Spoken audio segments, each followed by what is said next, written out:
आज हम लोग पढ़ेंगे एलसीएम और एचसीएफ के एक बहुत ही अच्छे और शानदार टॉपिक बोल सकते हैं, क्योंकि शायद हमको लगता है ना कि कोई भी ऐसा एग्जाम ना हो जिसमें मैथ आता हो और इससे क्वेश्चन नहीं आता, जिसका नाम है रिलेशन बिटवीन एचसीएफ और एलसीएम। इसमें बहुत सारे टाइप के क्वेश्चन बनते हैं। आइए उसको ध्यान से और ध्यान पूर्वक समझते हैं और सीखते हैं कि कैसे उस टॉपिक से क्वेश्चन आता है तो हम लोग बनाते हैं। हेडिंग है रिलेशन बिटवीन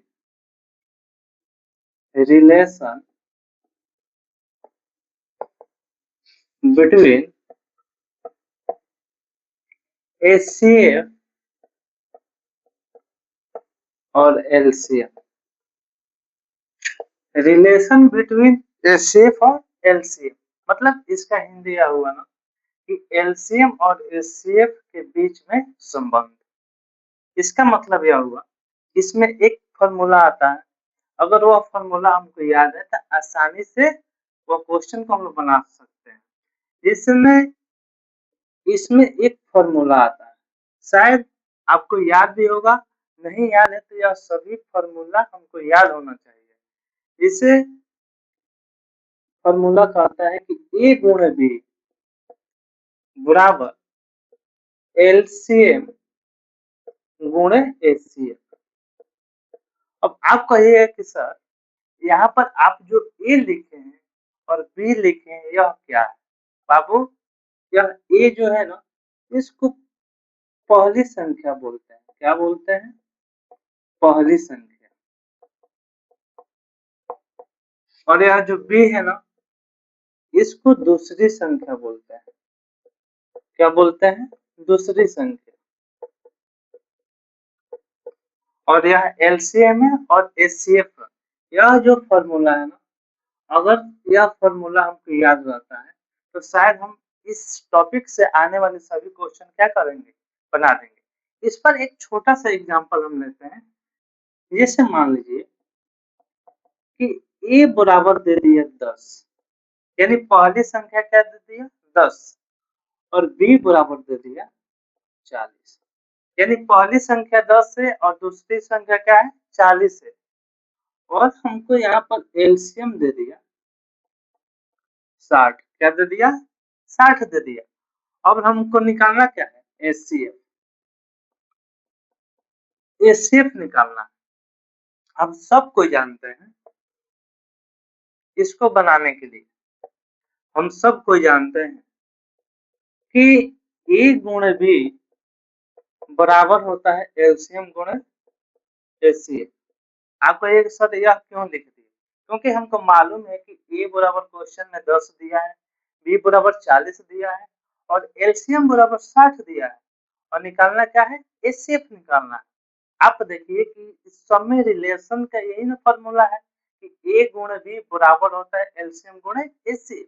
फॉर्मूला लिख ली।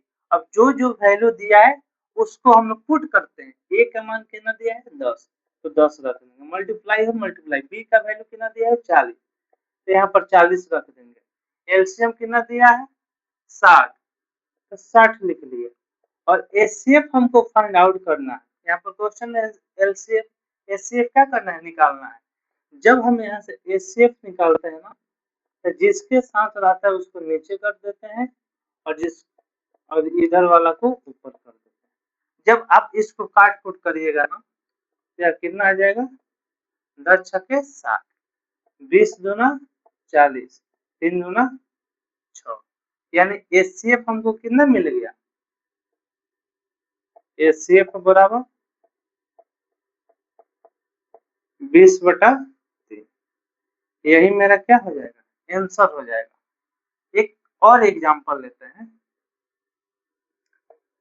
जैसे मान लीजिए यहाँ पर तो हम लोग एचसीएफ निकाल लिए। अब हमको मान लीजिए कि ए बराबर 100 दे देता है। क्या दे दिया? और बी बराबर 60 दे दिया। अब हमको एचसीएफ दे दिया है, मान लीजिए कि 10 एचसीएफ दे दिया। निकालना क्या है? एलसीएम निकालना है। एलसीएम निकालना है। अब आप यहाँ पर ध्यान से देखिएगा कि ए का वैल्यू दे दिया है, बी का वैल्यू दे दिया है और हमको निकालना क्या है? एलसीएम निकालना है। फॉर्मूला मेरा वही रहेगा कि ए गुणे बी बराबर एलसीएम गुणे एचसीएफ।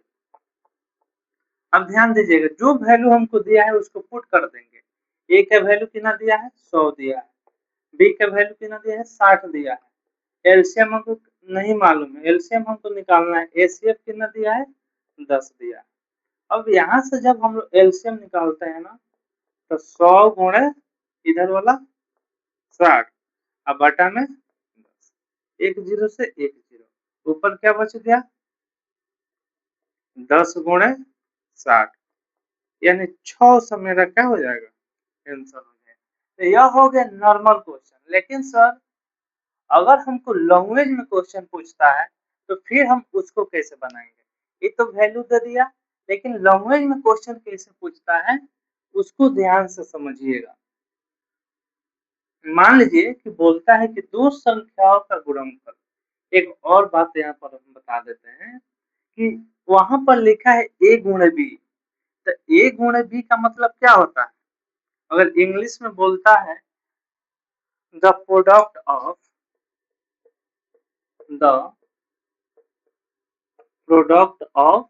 टू नंबर,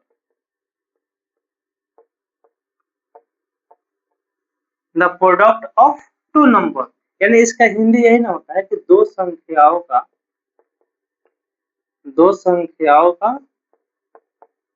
गुणनफल। अगर इंग्लिश में प्रोडक्ट बोलता है और हिंदी में गुणनफल बोलता है तो हमको समझ लेना कि कोई दो संख्याओं का क्या बोल रहा है? मल्टीप्लाई बोल रहा है। इस बात को जब हमको ध्यान रहेगा ना, तो हम आने वाले इसमें सभी क्वेश्चन हम लोग क्या करेंगे? बना लेंगे। तो आइए क्वेश्चन हम लिखते हैं, उसके बाद हम लोग समझेंगे कि अगर लैंग्वेज में कोई क्वेश्चन दे रहा है तो फिर हम इस टॉपिक से कैसे क्वेश्चन बनाएंगे। जैसे ध्यान दीजिएगा, क्वेश्चन हम लिख रहे हैं,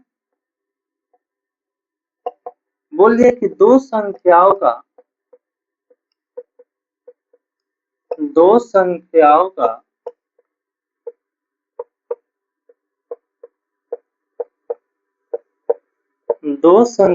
गुणनफल 100 है।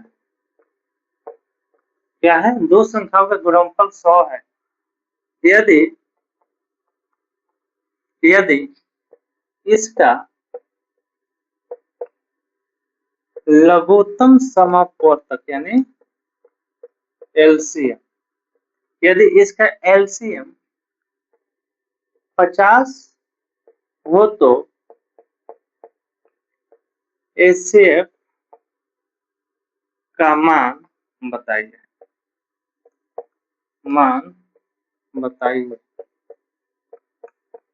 ध्यान से समझिएगा। वो यहाँ पर बोला है कि दो संख्याओं का गुणनफल।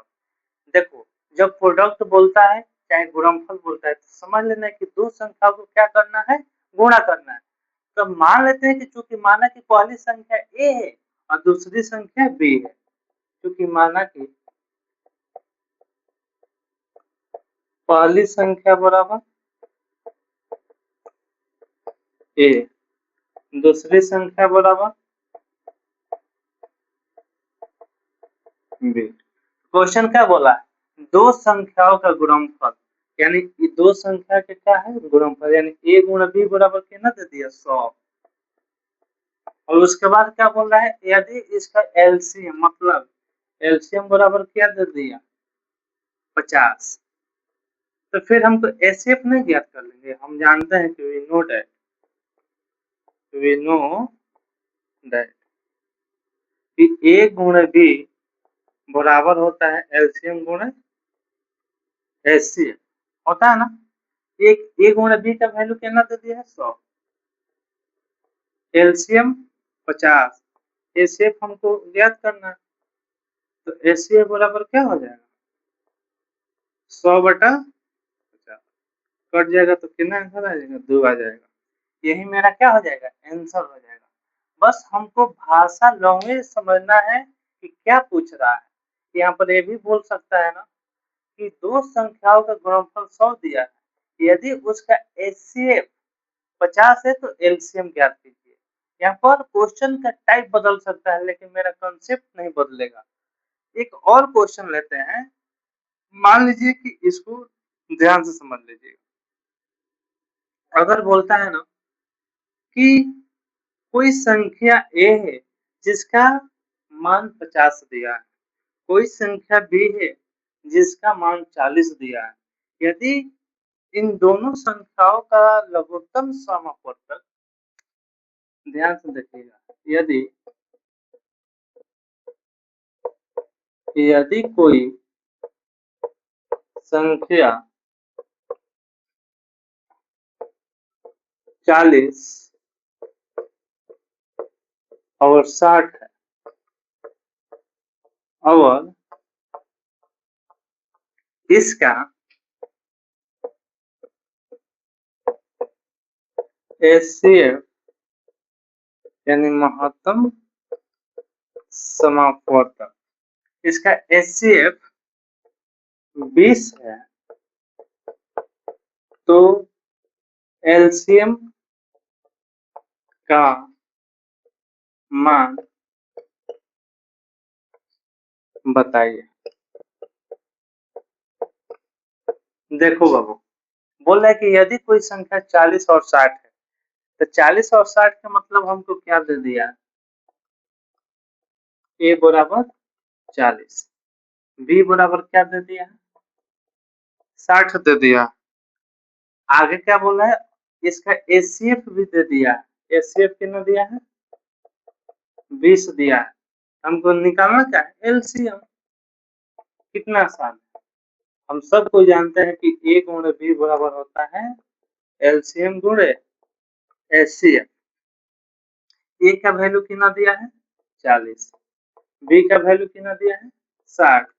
एलसीएम हमको निकालना है और एचसीएफ कितना दे दिया है, 20। तो एलसीएम जब निकालेंगे ना तो 40 गुणे 60 हो जाएगा, 40 गुणे 60, अब बटा में क्या हो जाएगा, 20, 20 दूना 40, यानी एलसीएम बराबर कितना आ गया, 2 गुणे 60 यानी 120। यही मेरा क्या हो जाएगा, आंसर हो जाएगा। यानी अगर हम इसको आसान भाषा में समझे ना, रिलेशन बिटवीन एलसीएम और एचसीएफ में बात हमको बस इतना ही ध्यान देना है कि ए गुणे बी बराबर होता है एलसीएम गुणे एचसीएफ। ए को हम लोग पहली संख्या बोलते हैं और बी को दूसरी संख्या बोलते हैं। इसमें से कोई 3 वैल्यू हमको दिया होगा और एक पूछ लेगा। बहुत आसान टॉपिक है और इससे हमेशा क्वेश्चन पूछता है, इसलिए आप लोग इतना बात को जब ध्यान रखिएगा तो शायद हमको लगता है कि इससे आने वाले सभी क्वेश्चन क्या होगा, बन जाएगा।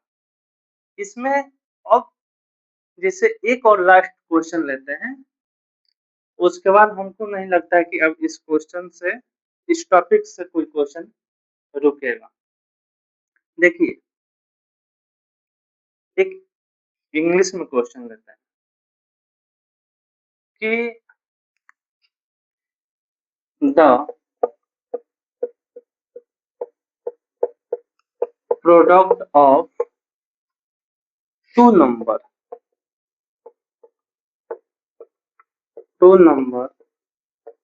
is 19 and